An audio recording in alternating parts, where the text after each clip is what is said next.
Sir, nanlilibre akong sakay. Pa Teresa. Yun o. Pasang ka? Ano ba, bulak? Ha? Bulak. Saan yun? Sa paglampos po ng Ceteris. Sa may sa hospital, center sa... Gilid ko lang, sir. Gilid ko lang. Kanina ka pa nag-aantay? Ako, magliliwanag na nga po eh. Anong oras ka pa rito?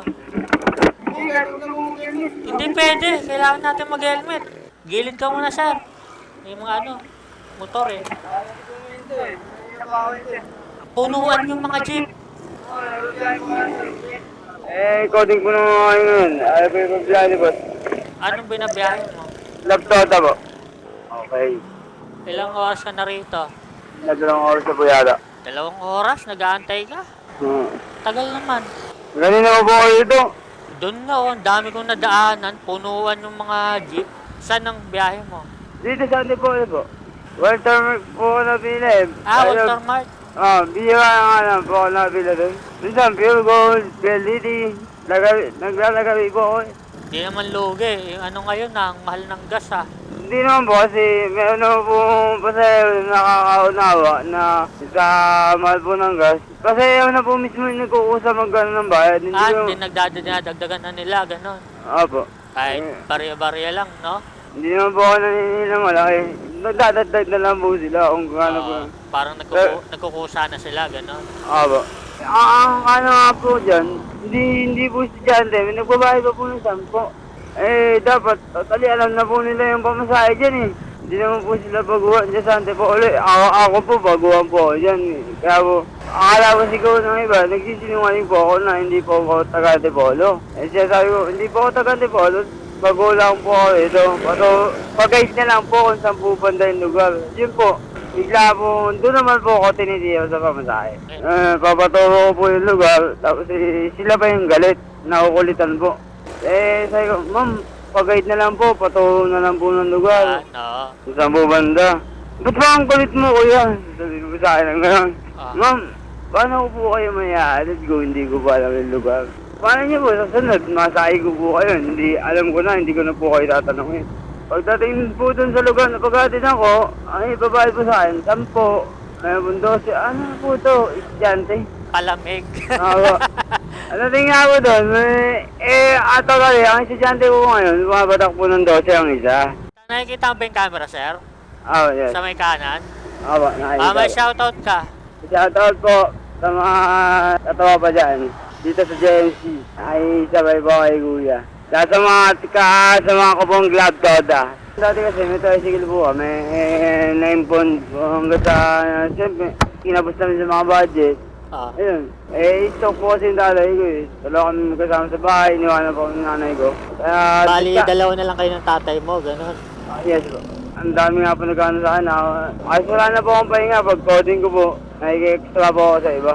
Kailangan po, sabi nga po ng iba, pahinga ka naman, parang mababutang ka tao, parang bakal. Hindi po, lahat po ng tao nakakaramdam, pero tinitiis lang po. Nakakaramdam ng pagod. Tiisin lang, siyempre, ang pera po nauubos eh. Kaysa naman po magilata ako sa bahay, hindi lalo po ako magkakasakit. Ganun. Lalo mo, imbes na pera eh, ito ang kaso po abusin. Nasanay na po ang katawan ko sa ano eh. Ilang oras ka bumabiyahe, sir? Depende po kasi nauwi po ako, wali-wali po ako ng biyahe. Diba, angat po ako ng gantong oras. Nauwi po ako ng, depende sa alas 10 or alas 12. Ng Minsan, gabi? Hindi, tanghali po. Tapos babalik na naman. Uwi po ako kasi magkakasikaso rin po ako ng pagkain ng tatay ko eh. May sakit ba yung tatay mo, sir? Heart stroke. Tas ikaw na lang sumusuporta. Ako lang nakahilo sa amin. Yun nga po, napagtatawanan nga po ako ng ibang magtatricycle sa Antipolo. Hindi po naman nila alam. Akala po siguro, pinapera ko lang sa sarili ko. Mayroon ka palang pinaglalaanan ng pera.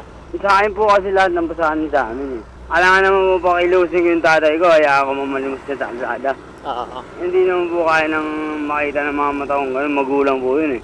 Kahit sino naman pong anak, kaya niyo po ba mamalimos sa magulang niyo sa kalsada? Kukutsain, lalaitin. Lalo na kung kaya mo magtrabaho, sir, no? Naman po. Kasi Ayun, napatigas muna magulang ko yung buto ko. Tapos, ganyan, hayaan ko lang po yung magulang na nasa kalsada. Tapos sasabihin po sa akin ng ibang tao na pinababayaan ko po. Ayun, mali po yun. Sarili ko nga po, di ko maintindihan. Tapos sabihin pa ako pinababayaan ko yung magulang ko. Kasi yun lang naman po yung napupunta sa akin. Palagay natin na kumita mo po sa na 500, okay na po yun.